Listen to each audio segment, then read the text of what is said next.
queridos anatomistas, tudo bem com vocês? Espero que sim, aqui está tudo ótimo. Então, o que vocês têm achado sobre essa nossa semana de neuroanatomia? Eu tenho adorado muito, amado, tenho relembrado algumas estruturas, algumas coisas que eu vi durante a disciplina de anatomia, tem me batido uma saudade da monitoria, mas enfim, espero que vocês tenham aproveitado muito. Estamos quase no final, né? Hoje já é quinta-feira e como prometido, nós teremos uma monitoria. Para quem não me conhece, o meu nome é Brenda e eu sou diretora do financeiro da Liga. Já fui monitora também de anatomia e como hoje nós vamos falar sobre monitoria de anatomia, né? Na terça-feira nós tivemos uma e hoje nós vamos terminar essa continuação desse nosso bloco para fechar, né? Estamos rumo já ao final da nossa semana de neuroanatomia. Então, hoje nós vamos falar sobre meninges, tronco encefálico e medula espinhal, com os nossos respectivos monitores que serão a Moira, novamente a nossa presidente da Liga. Em sequência teremos a minha ilustre e maravilhosa voz. E fechando esse nosso bloco de monitoria, nós teremos o Igor, que é o nosso vice-presidente da Liga, maravilhoso também. Enfim, né? Chega de enrolação, que o que vocês estão querendo mesmo é essa monitoria e vamos para a monitoria! Olá pessoal, sejam bem-vindos à segunda parte da monitoria de neuroanatomia da semana de neuroanatomia da LAA. Eu me chamo Moira e eu vou trabalhar nesse vídeo com vocês um pouco sobre as meninges.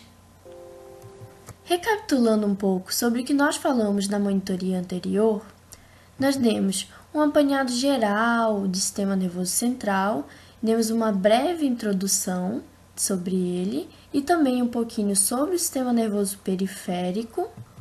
Falamos um pouquinho do telencéfalo, das suas divisões, dos seus giros e sulcos, assim como os seus lobos. Falamos também do diencéfalo, do hipotálamo, do subtálamo, epitálamo e tálamo. Falamos também do cerebelo, que possui funções muito importantes no controle motor. Nesse vídeo, iremos trabalhar as meninges. Mas afinal, o que são as meninges? Como vocês podem ver nessa imagem, as meninges são membranas que são feitas de tecido conjuntivo e possuem a função de revestir o sistema nervoso central, e elas vão isolar esse sistema e protegê-lo. Esse GIF mostra de uma forma bem simplificada como se organizam as meninges. Primeiramente, nós temos a pele, em seguida nós temos o osso e em seguida, abaixo do osso, nós temos as meninges. Primeiramente a dura mater, em seguida a aracnoide e a pia mater. Entre a aracnoide e a pia mater, nós temos o fluido cérebro espinal, conhecido também como líquor. A dura mater é a membrana mais externa e ela também é mais espessa, como vocês podem ver na imagem. Ela também é mais resistente e é feita de tecido conjuntivo rico em fibras colágenas. A dura mater, por sua vez, possui dois folhetos, um mais externo, chamado periósteo interno, que está aderido à face interna dos ossos do crânio, e um mais interno, chamado meníngeo, e ele se destaca do externo formando pregas e cavidades. E quais são as pregas da dura mater? A primeira prega que eu vou mostrar para vocês é a foice do cérebro, que é essa estrutura aqui, em formato de foice. Ela está localizada na fissura longitudinal do cérebro e ela é um septo que separa os dois hemisférios cerebrais. Outra prega que a dura mater tem é a tenda ou tentório do cerebelo e ela vai estar nessa região aqui, ó. E ela estará entre os lobos occipitais e o cerebelo. A foice do cerebelo, por sua vez, é análoga à foice do cérebro, ou seja, ela separa incompletamente os hemisférios cerebelares, e ela é essa estrutura aqui. Já o diafragma da célula turca é uma pequena lâmina horizontal que fecha incompletamente a célula turca, deixando um orifício de passagem da haste hipofisária, que está onde as setas apontam. A dura mater possui cavidades chamadas de seios durais, que são canais que se passa sangue venoso proveniente das veias do encéfalo e do globo ocular. Elas drenam para as veias jugulares internas. Vamos ver algumas? Esse seio aqui é o seio sagital superior e, paralelamente a ele, nós temos o seio sagital inferior, que, junto com a veia cerebral magna, dará origem ao seio reto. O seio sagital superior, juntamente com o seio sagital inferior e com o seio occipital, vão desaguar na confluência dos seios. Desaguando na confluência dos seios, esse sangue venoso vai em direção aos seios transversos, que são esses aqui. Em seguida, eles vão para os seios sigmoides, que são esses aqui apontados no círculozinho vermelho. Eles passam por outros seios em que a via final é a veia jugular interna. E nessa figura observamos como seria essa drenagem venosa sem o encéfalo. É importante destacar que a dura mater no canal vertebral possui apenas um folheto, que é o folheto meníngeo. A aracnoide, por sua vez, está abaixo da dura mater e justaposta a ela, e ela emite feixes de tecido conjuntivo elástico, ou seja, trabéculas aracnoides, em direção à pia mater. Ela recebe esse nome aracnoide exatamente porque parece uma teia de aranha.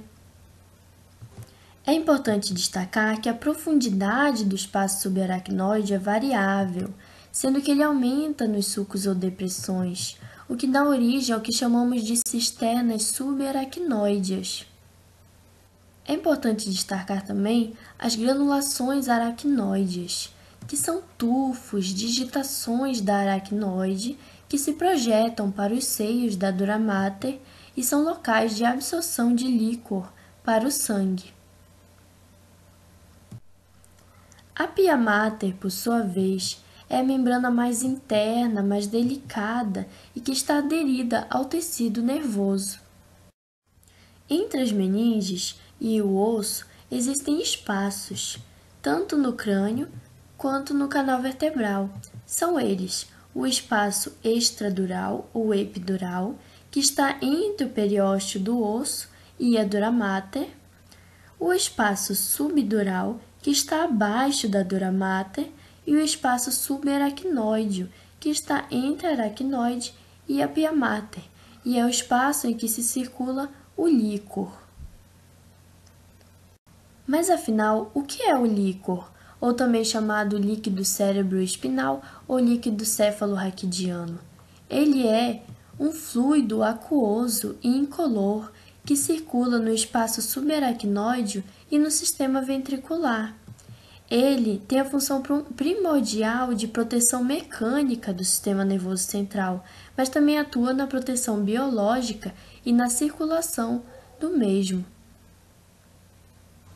O líquor é formado pelos plexos corioides dos ventrículos e epêndima das paredes ventriculares e dos vasos da leptomeninge.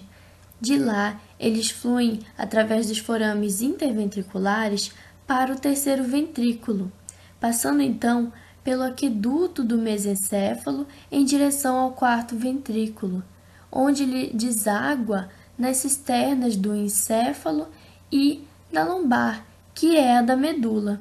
É importante lembrar também que ele vai ser absorvido pelas granulações aracnoides, e esse líquido é renovado a cada 8 horas aproximadamente no nosso organismo. Mas afinal, como podemos relacionar com a clínica? Um exemplo disso é a hidrocefalia, onde ocorre um aumento do volume na cavidade craniana ocasionada pelo acúmulo de líquor nos ventrículos laterais, comprimindo o tecido neural, causando lesões nele. Outro exemplo são as punções licóricas, onde se é retirado do espaço subaracnoide uma amostra do líquor para análise, podendo servir, por exemplo, para o diagnóstico de meningite. Bom, pessoal, chegamos agora ao final da nossa monitoria de meninges e essas foram as referências bibliográficas utilizadas para fazer esse vídeo. Muito obrigada a todos que assistiram e fiquem agora com os próximos vídeos. Olá, pessoal, é um prazer estar aqui. Eu me chamo Brenda, sou acadêmica do curso de farmácia da UFG. Fui monitora de anatomia por 1 ano, que compreende ao ano passado, 2019, e atualmente sou diretora do financeiro da LAA. E no vídeo de hoje vamos falar sobre o tronco encefálico. O tronco encefálico é uma estrutura que está situado, que ele interpõe-se entre o diencéfalo e aqui teria uma representação, a medula, tá? Que é a continuação de uma das estruturas do tronco encefálico. Ele também está situado ventralmente ao cerebelo, então aqui nós temos o cerebelo e aqui nós temos o tronco encefálico. Ele pode ser dividido em 3 porções. Então, a primeira delas é chamada de mesencéfalo, em sequência teremos a ponte e depois o bulbo. Essas 3 estruturas são muito importantes para o controle de algumas funções vitais de qualquer ser humano, também chamadas de controle de funções da vida vegetativa, que compreende funções como frequência cardíaca, frequência respiratória, controle do centro do vômito, pressão arterial, participa também de algumas partes da visão, da audição. Então, são estruturas muito importantes que vamos adentrar um pouco mais sobre elas. Começando pelo mesencéfalo. O mesencéfalo ele pode ser dividido em tecto e pendúculo cerebral. Então, aqui, dorsalmente, nós temos o tecto e o pendúculo cerebral se subdivide em tegmento e base. Então, note que o mesencéfalo é subdividido nessas 3 porções e agora nós vamos ver essas 3 porções em uma imagem mais realista. Então, nesta imagem, nós temos um corte transversal e a vista que estamos tendo é uma vista inferior do mesencéfalo. O mesencéfalo ele se assemelha ao Mickey Mouse, certo? Então, nós temos a orelhinha, os olhos e a boca. E cada uma dessas estruturas recebe um nome, né? Então, aqui na orelha, ó, que compreende a base, né, naquela representação esquemática anterior, que compreende a base do mesencéfalo, se chama de pilar do cérebro. No tegmento do mesencéfalo, vamos encontrar estruturas como substância negra, núcleo rubro e uma porção dessa substância que rodeia este orifício. Essa substância é chamada de substância cinzenta central ou substância periaquedutal. Por quê? Porque aqui nós temos um aqueduto, que é um canal de comunicação entre o terceiro ventrículo e o quarto ventrículo. É por essa abertura que vai passar o líquido céfalo-raquidiano. E essa estrutura é chamada de aqueduto do mesencéfalo. Uma parte do aqueduto do mesencéfalo e essa porção aqui, dorsalmente situada, faz parte do tecto do mesencéfalo. O tecto do mesencéfalo também é composto por essas estruturas presentes em uma vista posterior, ou uma vista dorsal. São estruturas chamadas de colículos. Nós temos 4 colículos. Então, nós temos os colículos superiores, direito e esquerdo, que são responsáveis por receber informações visuais e também participam do controle de algumas movimentações do pescoço, da cabeça e dos olhos. E os colículos inferiores que fazem parte, né, fazem uma participação do processamento das vias auditivas. Temos colículos inferiores tanto direitos quanto esquerdos. Ponte. A ponte é essa estrutura que está presente entre o mesencéfalo, que está aqui, e o bulbo. Então, ela começa lá na fossa interpenducular, né? Apresenta feixes de fibras transversais que vão se converger, formando um volumoso feixe chamado de pendúculo cerebelar. E ela termina a delimitação entre a ponte e o bulbo é esse sulco chamado de sulco bulbo-pontíneo.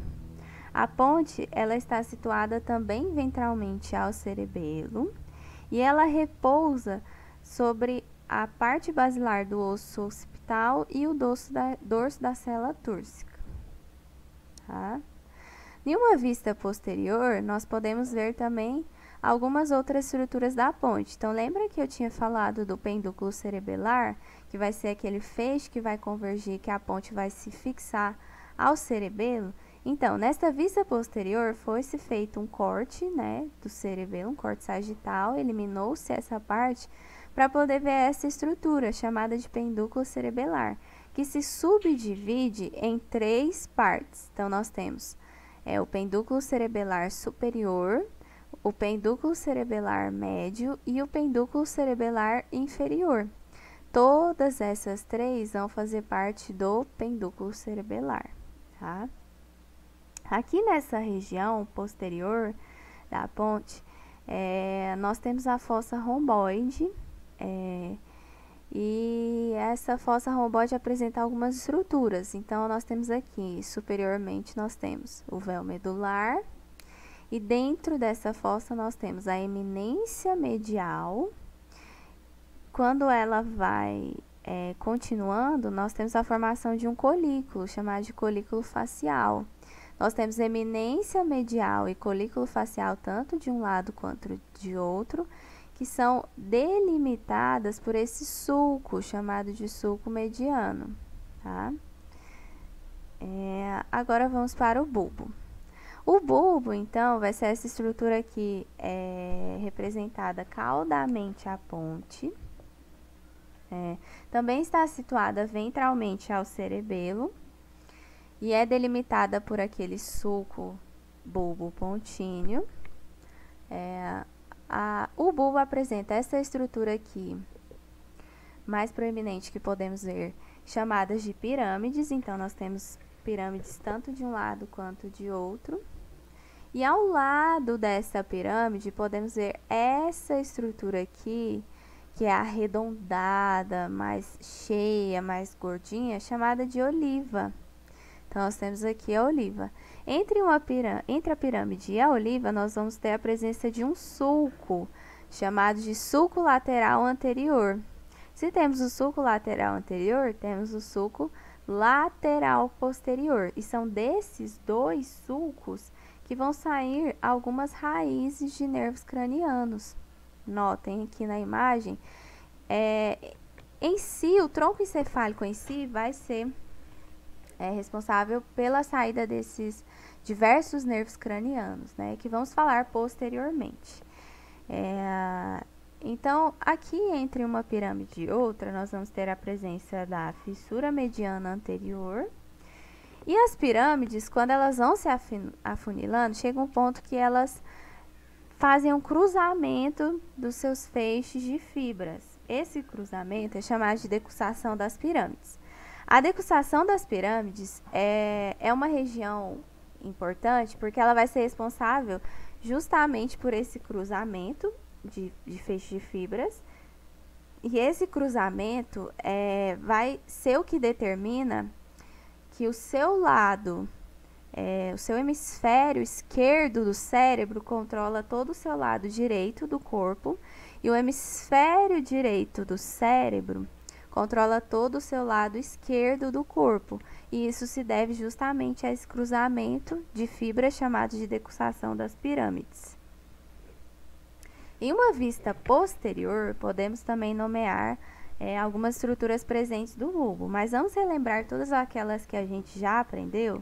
Então, no mesencéfalo temos o corpo pineal e os colículos, né? Então, nós temos os colículos superiores e os colículos inferiores. Na ponte, nós vamos ter aqui no pendúculo cerebelar o pendúculo cerebelar superior, o médio e o inferior compondo o pendúculo cerebelar, né? Além disso, nós temos véu medular, eminência medial, colículo facial e o sulco mediano.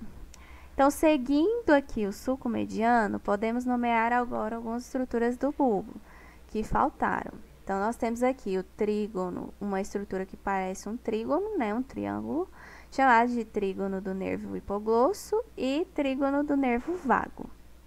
Continuando no sulco mediano aqui, nós vamos ter, quando ele percorre, né, chega aqui caudamente, nós temos sulco mediano posterior, e o sulco mediano posterior vai delimitar essas duas estruturas chamadas de tubérculos. Então, eu tenho aqui, tanto de um lado quanto de outro, o tubérculo grácil.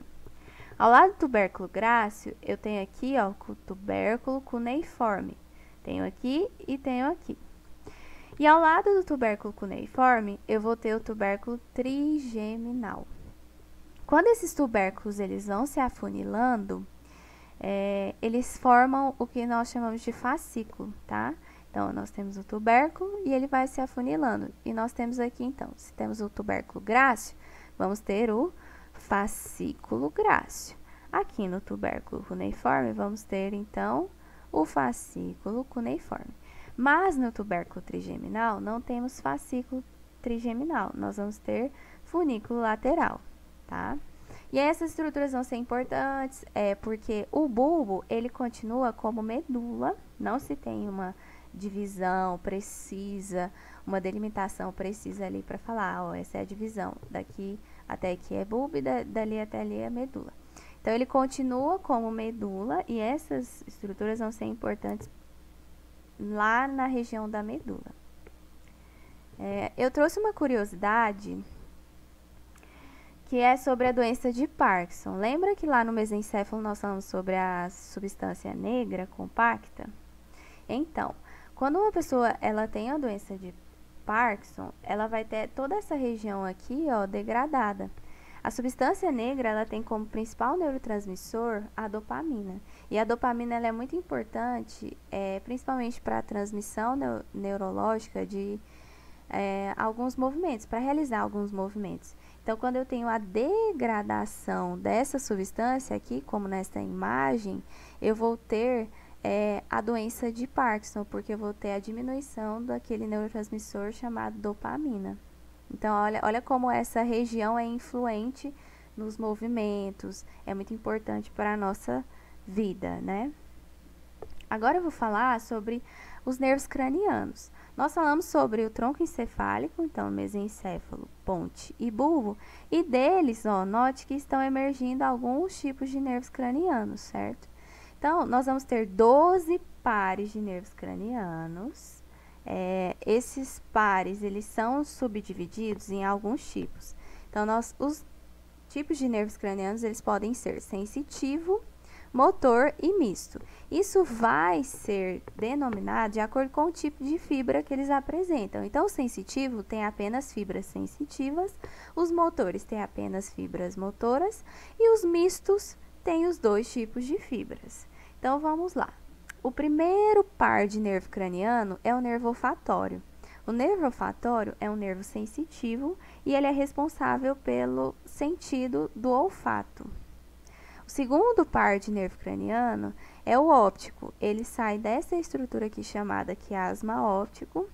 Ele também é um nervo sensitivo e vai ser responsável pela visão.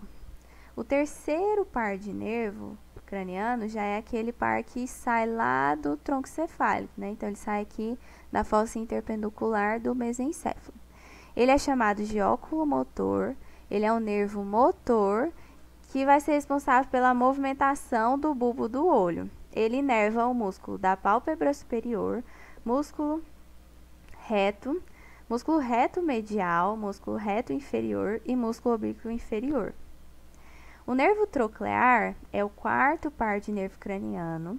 Ele é um nervo que sai posteriormente, inferior aos colículos lá, né? Então, caudamente aos colículos, e ele vem aqui para essa região anterior. Ele também é um nervo motor que vai inervar o músculo oblíquo superior e também vai ser responsável pela movimentação do olho. O quinto par de nervo é o trigêmeo. O trigêmeo, ele sai ali da ponte do pendúculo cerebelar. Ele é um nervo misto, e então ele apresenta os dois tipos de fibras, né, de feixes. Sua parte sensitiva vai ser responsável por inervar uma porção da face, os seios paranasais e 1/3 da sensibilidade da língua. Já sua parte motora vai inervar os músculos da mastigação e também o ventre anterior do músculo digástrico, tá? Então, assim, ele faz parte da mastigação, da sensibilidade tanto da língua quanto do dente, dos seios paranasais e tudo mais. O sexto par de nervo craniano sai lá do sulco bulbopontíneo, e ele se chama abducente.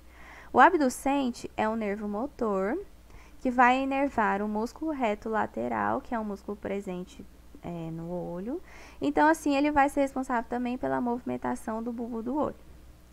O sétimo par de nervo craniano também sai aqui do sulco bulbopontíneo, né? Ele é o facial.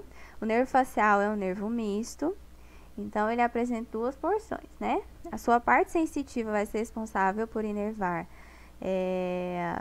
1/3 da gustação anterior da língua, e sua parte motora vai inervar os músculos da mímica, que são músculos presentes na face, responsáveis pelas expressões faciais, por isso chamados de músculos da mímica. Então, ele faz parte da gustação e das expressões faciais, né, pelos músculos da mímica. O oitavo par de nervo craniano, que é esse daqui, também sai ali, né, no final do sulco bulbopontíneo. Ele se chama vestíbulo coclear, ele é um nervo sensitivo, e ele vai ser responsável pela audição e também pelo equilíbrio. Agora, o nono, o décimo e o 11º par de nervo craniano vão sair lá do sulco lateral posterior no bulbo. Então, o sulco lateral posterior, nós temos o nono par de nervo craniano, chamado de glossofaríngeo. Ele é um nervo misto, então sua parte sensitiva vai inervar a tonsila, faríngea, a faringe e a orelha média. E sua parte motora vai ser responsável pela inervação do músculo estilofaríngeo. Então, também faz parte da gustação e da sensibilidade da faringe e também da movimentação da faringe. O nervo vago é o 10º par de nervo craniano, também sai lá do sulco bulbopontíneo, que é esse nervo aqui. Ele vai ser responsável por inervar todas as vísceras, todos os órgãos internos que nós temos, e ele é um nervo misto, então ele vai ser responsável tanto pela motricidade desses órgãos, quanto pela sensibilidade. Então, se você sente uma dor no estômago, é responsável pela captação desse nervo aqui, que é o nervo vago. O 11º par de nervo craniano, que é esse daqui, também sai lá do sulco lateral posterior.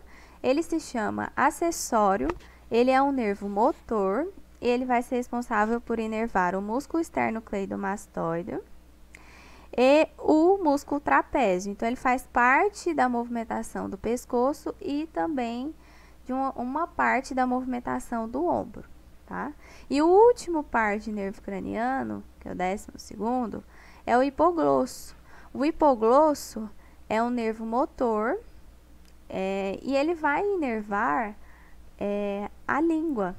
Então, ele vai inervar todos os músculos da língua e vai ser responsável pela movimentação da língua. ele sai lá do sulco lateral anterior, lá do bulbo. E assim terminamos então o tronco encefálico e os nervos cranianos. Pessoal, nós vamos fazer um rápido intervalo de mais ou menos uns 5 minutinhos.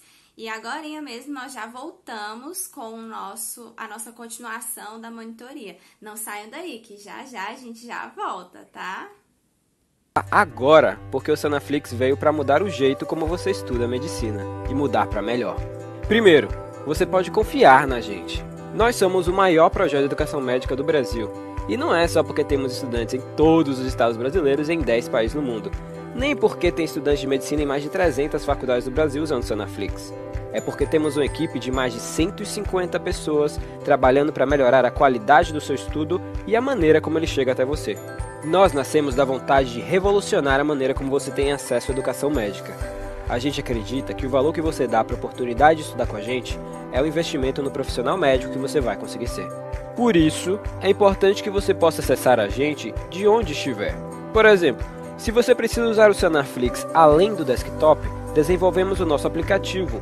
Assim você pode otimizar seu tempo aproveitando o nosso material de qualquer lugar e com o mesmo conteúdo. Afinal, quem estuda com a gente sabe bem o que a gente tem de bom. São mais de 700 resumos para você fixar o que aprendeu, 300 fluxogramas para te ajudar a conectar os assuntos, 700 mapas mentais para estudar de forma ativa e, claro, mais de 1.600 videoaulas para assistir quantas vezes quiser. 4,5 de 5 é a nota geral das aulas por nossos estudantes. Elas são dinâmicas e objetivas e estão sempre melhores. Temos uma preocupação especial em aperfeiçoar a metodologia e a didática da nossa equipe de professores padrão USP. Eu acredito no Sanaflix e eu invisto meu tempo na preparação das aulas porque eu lembro de mim. Quando eu estava no 4º ano, eu tinha a disciplina da reumatologia que era muito difícil, eu quase bombei. Eu fico pensando, se eu tivesse a Aline para me explicar artrite reumatoide, com certeza aquela prova teria sido bem mais fácil. Quando eu comecei a entrar na área do ensino, eu ficava maravilhado, velho, eu consigo impactar positivamente na vida de diversas pessoas de uma vez só. O número de pessoas que eu estou impactando, velho, que eu estou ensinando e capacitando eles para que eles vão e na extremidade lá possam ajudar as pessoas e melhorar, sabe? E fazer um atendimento adequado, fazer um atendimento bem feito. Isso é sensacional, velho. Isso é muito reconfortante. Estudar medicina não pode ser caro, tem que ser fácil. Aproveite nossos planos e assine agora. A partir de R$19,50 por mês você pode ter acesso a todo o conteúdo sem restrições. E se você ficou ainda na dúvida e quer fazer um teste, fique à vontade. Experimente o Sanaflix por 7 dias agora. Olá pessoal, tudo bem com vocês? Meu nome é Igor e hoje nós iremos falar um pouco sobre esse órgão muito importante que compõe o sistema nervoso central, que é a medula espinhal. Você já se perguntou qual a origem e significado da palavra medula? O livro de neuroanatomia aplicada traz essa resposta. Ele diz que a medula é originada de miolo e realmente faz muito sentido, tendo em vista que a medula ela tem uma localização interna no interior das vértebras. Aqui a gente tem uma secção através da vértebra lombar, isso aqui é uma vértebra lombar, e a medula, observa-se, né, que ela está bem no interior. Por isso, a origem, né, e a correlação com a palavra miolo. Agora, a gente vai falar um pouco sobre algumas características básicas que você precisa saber sobre a medula. Primeiro, a localização. A medula, ela localiza-se dentro do canal vertebral. Sabe-se que cada vértebra tem um forame vertebral, certo? Quando você junta as vértebras formando uma coluna, toda a junção desses forames forma o canal vertebral e é ali que a medula vai estar. E esse canal vertebral, pensa comigo, a medula está dentro dele, ou seja, o canal vertebral ele exerce uma função protetora, de proteção. E o início da medula? Onde acontece, onde se dá? Pessoal, lembra do forame magno? Aqui a gente tem o osso occipital e esse forame grandão aqui é chamado de forame magno. E a medula espinhal, ela inicia-se abaixo do forame magno. Eu peguei aqui uma imagem com uma peça real, certo? E aqui a gente percebe esse ossinho aqui, ó, é o osso occipital. A nível de forame magno, a gente tem o início da medula espinhal. Superiormente, nós temos essa estrutura aqui, é o tronco encefálico. Ponte, bulbo, mesencéfalo. Creio que vocês já tiveram essa monitoria. Pessoal, nessa imagem do Atlas, é melhor e mais entendível, né, mais didático, para observar que a medula tem uma continuidade em relação ao tronco encefálico, porque aqui nós temos, ó, a ponte, o bulbo e logo após a medula. Esse osso aqui é o osso occipital. E esse forame que está seccionado, né, mas ainda é um forame, é o forame magno, tá? Outra coisa interessante é que logo no início da medula já encontra-se as primeiras raízes medulares cervicais com esse trajeto vertical, né? Então é bem interessante também observar isso. E o limite caudal? Sabe-se que a medula inicia-se abaixo do forame magno, certo? E o fim dela se dá a nível de L1 e L2 em adultos. Pessoal, falando de fim da medula, a porção inferior e terminal da medula espinhal apresenta esse aspecto afinalado, parecendo uma pontinha, certo? Essa estrutura aqui é chamada de cone medular. É a porção final da medula espinhal. E realmente, se você usar a sua imaginação, parece um coninho mesmo, né? De cabeça para baixo. Então, o nome dessa região, né, é cone medular. Pessoal, outra estrutura que se dá após a medula espinhal, né, abaixo da medula espinhal, é a cauda equina. Por que cauda equina? Equino vem de quê? Vem de cavalo. Lembra do rabo de cavalo? Se você olhar para essa estrutura, você vai perceber que realmente parece um rabo de cavalo. Por isso, na anatomia, nós chamamos essa estrutura de cauda equina, porque tem um aspecto de rabo de cavalo. Pessoal, após a medula, bem na porção terminal do cone medular, aqui ó, cone medular, a gente tem uma estrutura de fixação com aspecto esbranquiçado. Qual é o nome dessa estrutura? Filamento terminal. Como se dá esse filamento terminal? Gente, o filamento terminal é a pia mater que recobre a medula espinhal e se prolonga inferiormente, formando esse filamento, né? Ou seja, você tem lá a pia mater na medula, medula acaba. Vamos voltar aqui. Medula acaba aqui no cone medular, certo? Só que a pia mater, ela continua e ela forma esse filamento terminal. Igor, você disse que o filamento terminal é uma estrutura de fixação. Por quê? Quando termina o saco dural, o filamento terminal, ele penetra na aracnoide e junto com a dura mater forma esse ligamento aqui, que é o ligamento da dura mater, certo? Quando esse ligamento da dura mater se insere no cóccix, aqui é o osso cóccix, ele recebe o nome de ligamento coccígeo. Então, quando ele penetra a aracnoide junto com a dura mater, se une, forma o ligamento da dura mater. Quando ele se prende ao cóccix, se insere ao cóccix, ele recebe o nome de ligamento coccígeo. Esse ligamento aqui é uma estrutura de fixação.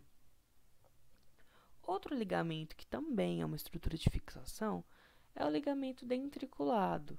Esse ligamento aqui, ó, ele vai se inserir lateralmente à medula e ele é formado pela pia mater, certo? Ele é triangular e transparente.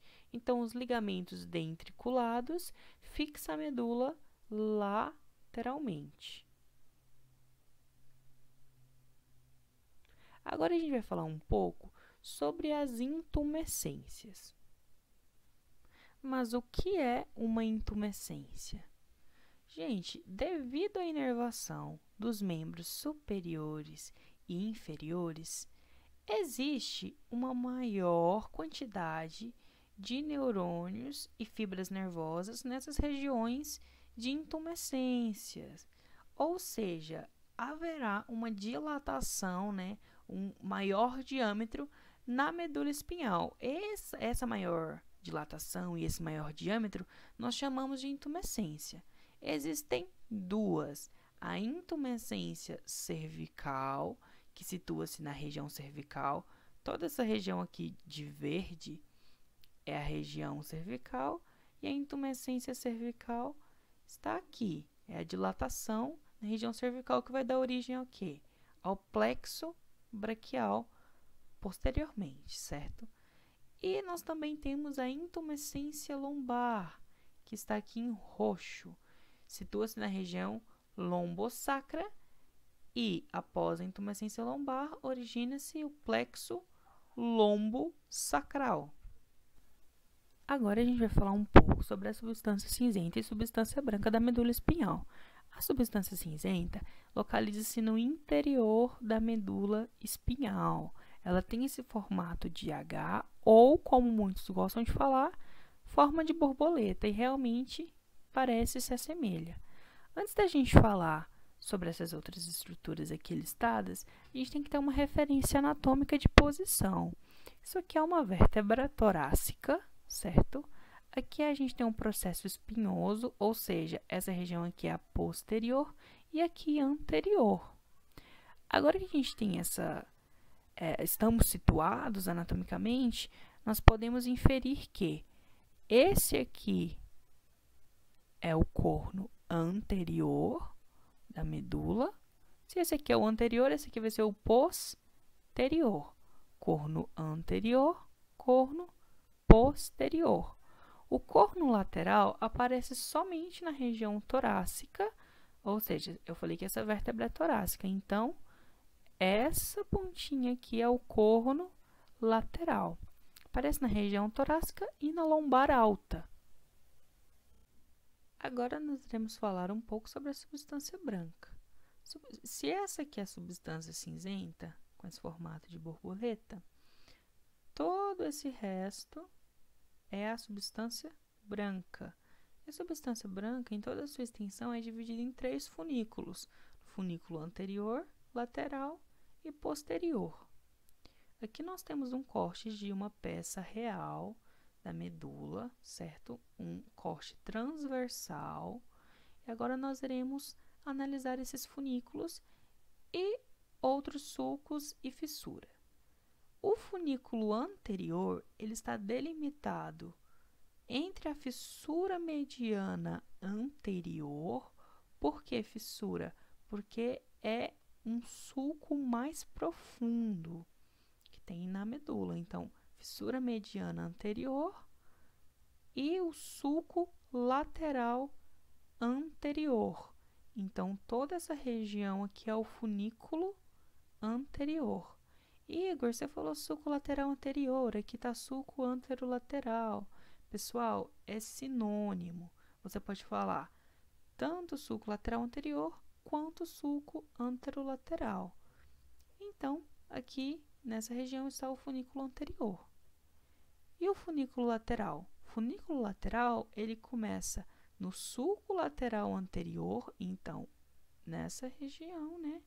E vai até o sulco lateral posterior, ou sulco posterolateral. Então, toda essa região aqui é o funículo lateral. E o funículo posterior? O funículo posterior ele vai do sulco lateral posterior até o sulco mediano posterior. Ou seja, essa região aqui é o funículo posterior. Pessoal, chegamos ao fim de mais uma monitoria. Nós tentamos ser o mais didático possível com essa nova realidade de ensino à distância, né? E nós abordamos o sistema nervoso central de uma maneira geral. Qualquer dúvida que vocês tiverem, pode mandar no e-mail da laaufg@gmail.com, e também não esqueçam de acessar o nosso Instagram. Tem conteúdo toda semana e é um conteúdo de muita qualidade. No mais, muito obrigada a todos que compareceram, que estão na monitoria, que ficaram até no presente momento. E amanhã nós teremos a nossa última palestra da nossa semana de neuroanatomia. Muito obrigada. Então, gente, essa foi nossa última monitoria. Espero de verdade que vocês tenham gostado. Amanhã é nossa última palestra, né? Conto com a presença de vocês. E eu vim falar sobre a palavra-chave de hoje. A palavra-chave de hoje é fascículo. Então, vocês vão anotar essa palavra para amanhã, depois da última palestra, né? Vocês colocarem ela no nosso formulário de presença, que vai ser disponibilizado ao final da palestra. Então, vocês vão e anotem, e amanhã coloquem todas as palavras-chave que vocês anotaram. Que aí vocês vão receber o nosso certificado.